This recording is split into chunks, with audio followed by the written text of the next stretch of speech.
Très heureuse de vous savoir nombreux pour vous informer, Madame, Messieurs. Bienvenue dans cette nouvelle session d'information du Journal de la Ville, dont voici les sommaires. Échange fructueux ce mardi 24 septembre entre le président de l'Assemblée nationale, le professeur Vital Kamerhe, et le nouveau ambassadeur de la République française en RDC, Rémi Machero.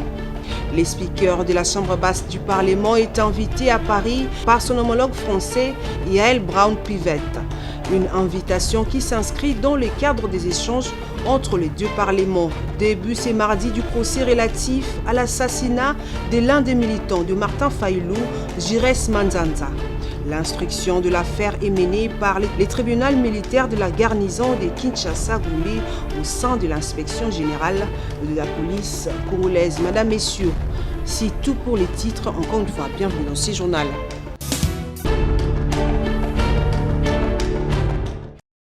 Le président de l'Assemblée nationale, le professeur Vital Kamerhe, a échangé le mardi 24 septembre avec le nouveau ambassadeur de la République française en RDC, Rémi Machero, venu lui remettre l'invitation de son homologue français, Yael Braun-Pivet. J'ai eu l'honneur de présenter au chef de l'État mes lettres de créance la semaine dernière, ce qui me permet maintenant de rencontrer les responsables des principales institutions de la République.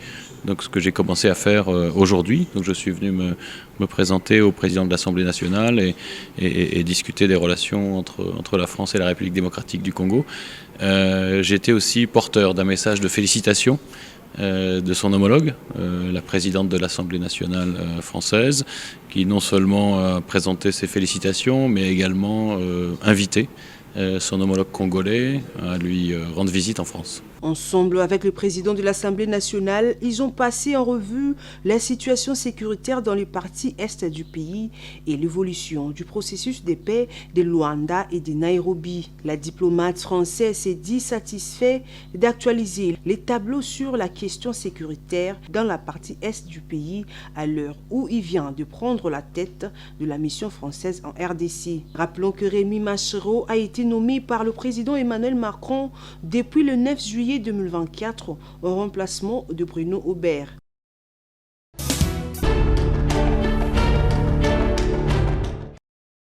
Des passages au studio du Journal de la Ville pour l'émission Point de rencontre.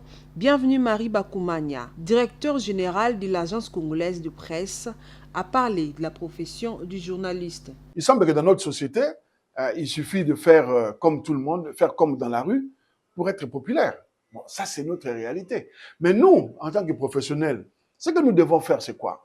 C'est faire le tri. Nous, les professionnels, et je pense que les congrès, les états généraux, d'abord, la loi Mouyaya, les états généraux et les congrès de l'UNPC permettent aujourd'hui de faire le tri.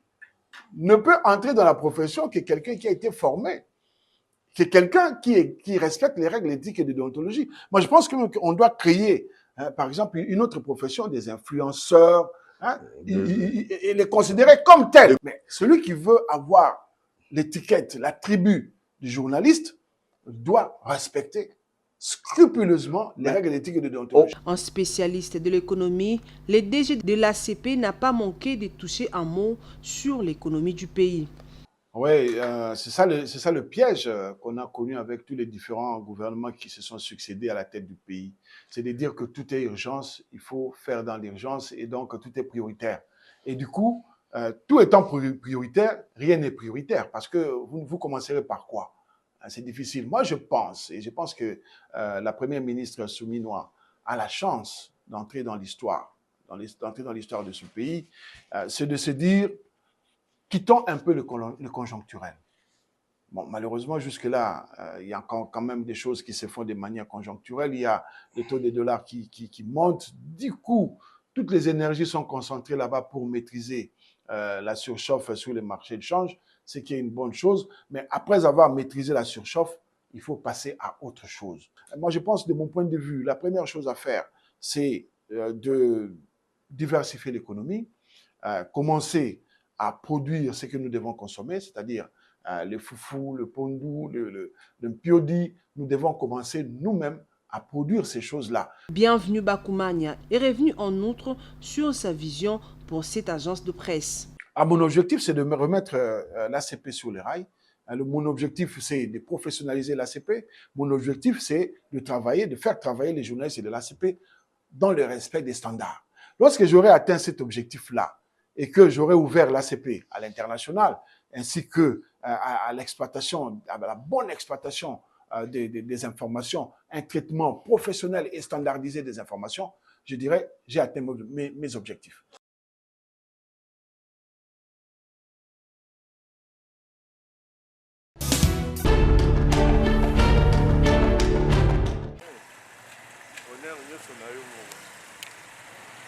Le samedi 21 septembre 2024 restera dans les annales de la clinique Galima et pour cause, la légende de basket français Tony Parker en visite à Kinshasa a visité les centres de chirurgie cardiaque de la pédiatrie de la clinique Galima.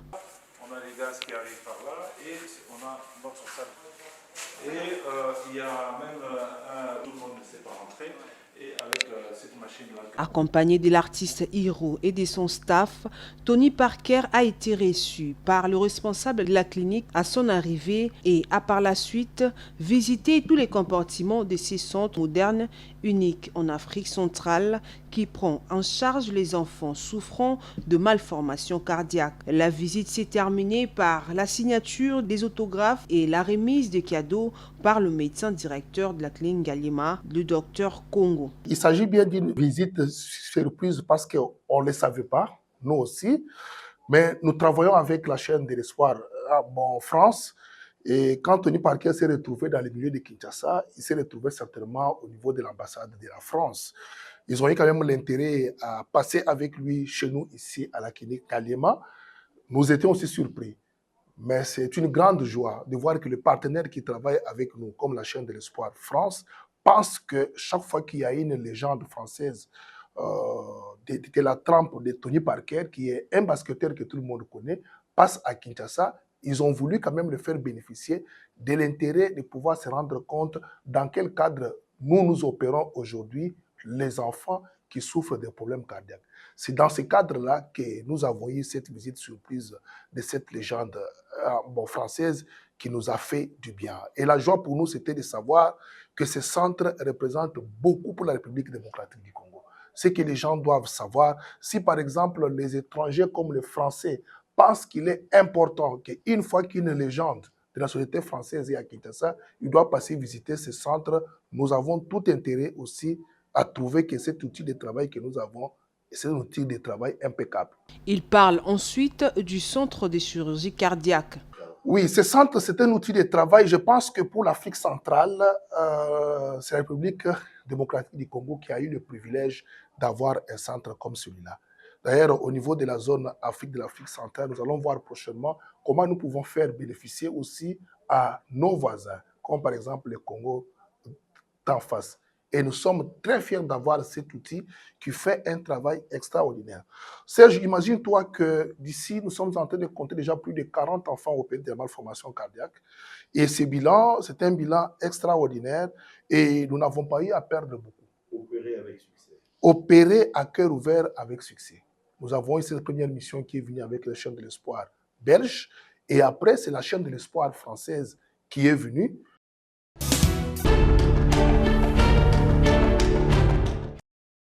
Malgré la fin des vacances parlementaires, qui est une période où les élus du peuple rendent compte de leur travail auprès de leur base, l'infatigable, les fils maison, l'élu de la Tchangou, l'honorable Richard Monamboumou, est toujours proche de sa population dans les bons comme les mauvais moments.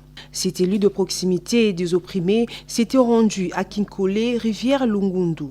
Nous sommes là dans la commune de Lansili pour palper du doigt de la situation d'une prétendue spoliation d'un espace réservé à l'aquaculture depuis l'époque coloniale qui serait sous menace d'être spolié par un individu. Très attentif aux cris d'alarme lancés par la population de cette municipalité, Richard Monamboumou promet d'écrire au ministre de la Pêche et l'Élevage et interpelle aussi les chefs coutumiers pour se saisir de cette affaire car il y a des endroits dits non efficandis, c'est-à-dire endroits non recommandés pour des habitations. Ici sur place, le terrain est en train d'être spolié par les inconnus. Je crois qu'au sortir d'ici, je vais saisir l'autorité municipale, en l'occurrence le bourgmestre de la commune de Lancelé. Au besoin aussi, je vais écrire au ministre de la Pêche pour que cette partie soit uniquement réservée pour l'aquaculture. Est-ce que c'est partout que nous devons habiter? Non, il y a des lieux non edificandi, comme nous le disons bien en latin. Il y a des endroits qu'on ne peut pas habiter. Depuis, je pèse mes mots, je crois que vous verrez les images. C'est les lieux uniquement réservés pour l'aquaculture. Et cela ne peut pas faire l'objet d'une quelconque spoliation. Sur ce, je vais interpeller le bourgmestre, je vais interpeller tous les chefs coutumiers. Il y a des lieux que nous appelons non edificandi, des lieux qu'on ne peut pas habiter. Mais sinon, nous risquons de perdre tous les espaces. Les parents que vous voyez, ils vivent avec ça. Après avoir élevé, ils vendent le poisson et leurs enfants étudient. Mais pourquoi que nous voulons de temps à autre spolier? Chef coutumier, il y a des endroits qu'on ne peut pas vendre depuis l'époque coloniale. À l'occurrence, là où je suis, là on est en train de faire des étangs, on est en train d'élever des poissons pour que nous puissions manger des poissons frais. Limitez-vous, permettez la tautologie, là où il faut se limiter. Mais ici, ça ne peut pas faire l'objet d'une quelconque spoliation. Et j'en ferai part au bourgmestre de la commune de Lancelé, j'en ferai part au ministre de la Pêche, j'en ferai part même au gouverneur de la ville. Voilà la raison qui justifie ma présence ici avec les notables, parce que ce sont eux qui m'ont invité pour décrier le comportement criminel occasionné par les tierces personnes.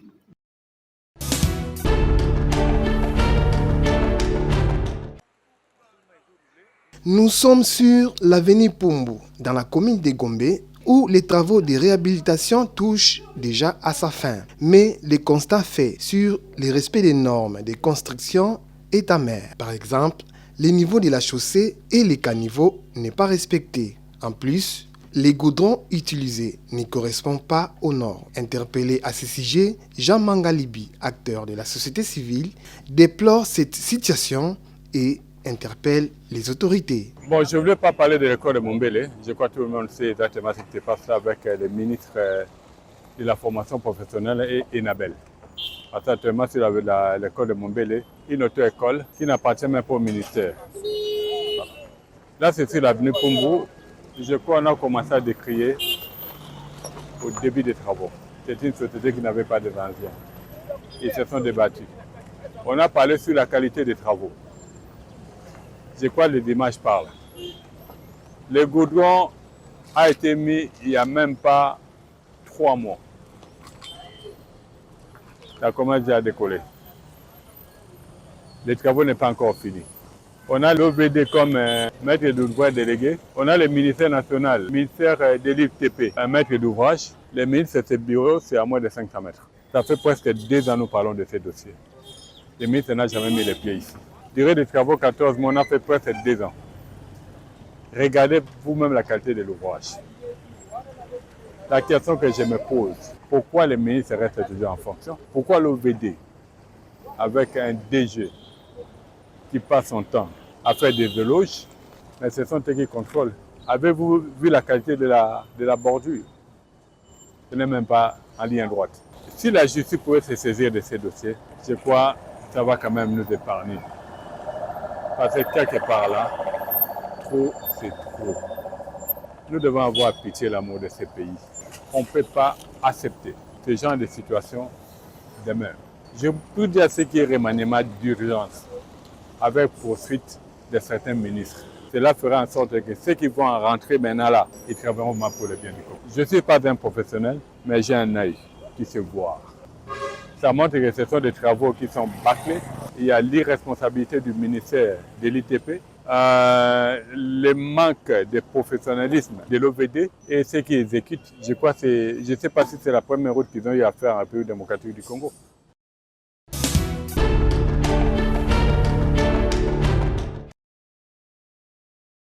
Dans une lettre rendue publique ce lundi 23 septembre, le ministre d'État, ministre de la Justice, Constant Moutamba, ordonne aux procureurs généraux d'engager les poursuites contre les auteurs des actes de dépravation de mœurs dans les réseaux sociaux. Cette injonction, indique les patrons de la justice congolaise, fait suite actuellement à une multiplication en toute impunité des actes de dépravation de mœurs à travers les réseaux sociaux tels que TikTok et autres. En effet, il s'observe en toute impunité la prolifération à travers ces réseaux des émissions dont les caractères immoraux choquent toute la société et met en mal l'éducation de la jeunesse dont les mœurs sont de plus en plus mises à rude épreuve, peut-on lire dans ces documents. Constant Moutamba attire l'attention des procureurs généraux sur les prescrits du livre 4 de l'ordonnance loi numéro 23/010 du 13 mars 2023 portant code du numérique, texte qui réprime notamment les infractions commises dans les cyberespaces. C'est pourquoi, dans le but de faire respecter la loi ci-dessous mentionnée et préserver la moralité collective, je vous enjoins d'instruire tous vos services, en y compris la police judiciaire, de parquet, d'interpeller et engager des poursuites contre les auteurs des actes de dépravation de mœurs à travers les réseaux sociaux, a-t-il rajouté. Le ministre d'État Constant Moutamba souligne que cette injonction est également faite à la Commission nationale de censure des chansons et des spectacles.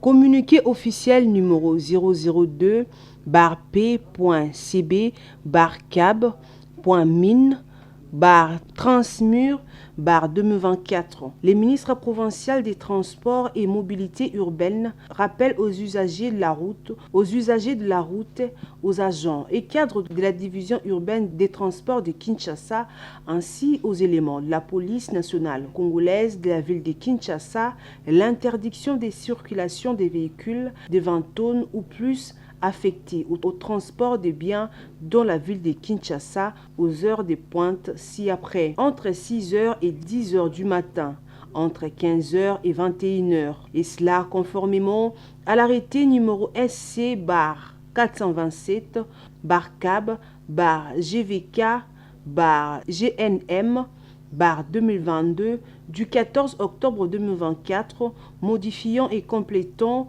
celui numéro CS-0094-BGV-MIN-TGSL-DMN-PLS-2024 portant réglementation relative à la circulation des véhicules de 20 tonnes ou plus dans la ville de Kinshasa. Tout contrevenant à ces mesures évoquées si haut s'expose aux sanctions prévues par l'article 4 de l'arrêté si haut référencé.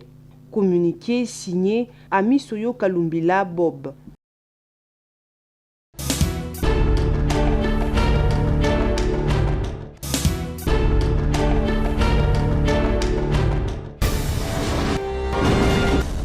C'est par ici que nous bouclons complètement cette session d'information du Journal de la Ville.